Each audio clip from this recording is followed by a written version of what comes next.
अब question number हम लोग 4 और 5 कर लेते हैं, राइट। क्वेश्चन नंबर 4 क्या बोल रहा है, 3, 8, 13, 18 डॉट डॉट डॉट का कौन सा पद 78 है। मतलब क्वेश्चन में बोला जा रहा है कि एक एपी है, एक समानांतर श्रेणी है, और उस एपी में उस समानांतर श्रेणी का एक पद दे दिया है। कौन सा पद मुझे नहीं मालूम, लेकिन उस पद का वैल्यू दिया हुआ है ना, उस पद का वैल्यू दिया हुआ है। कितना, उस टर्म का वैल्यू दिया हुआ है 78।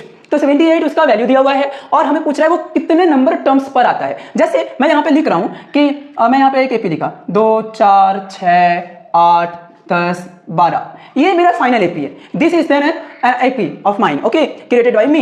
And the 8th term, sorry not 8th term, number 8, this is the number 8, okay. और ये एपी का चौथा टर्म है। कितना नंबर पद है भाई, चौथा। तो चौथा पद का मान कितना है, 8 है। तो हमें बोल रहा है कि ये कौन सा पद का मान है। ये अगर 8 चौथा पद का मान है तो ये कौन सा पद का मान है। तो an निकालना है, सिंपल सा बात है भाई। an निकालना है भाई। कैसे निकालेंगे, तो सबसे पहले a दिया हुआ है 3, d पता चल जा रहा है कितना है, +5, ऐड हो रहा है ना, ऐड हो रहा है तो +5।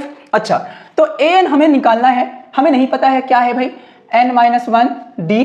an का वैल्यू दे दिया है 78, ठीक है। a है 3 प्लस n तो नहीं मालूम है 1, d कितना है भाई, d है 5। देखो, तो यही निकालना है ना कि n का वैल्यू कितना है, मतलब ये 78 जो है वो कितने नंबर पद पर है।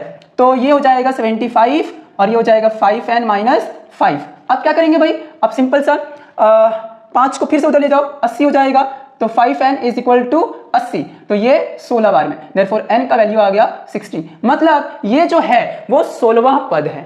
कौन सा पद का मान है भाई, 16वां। अगर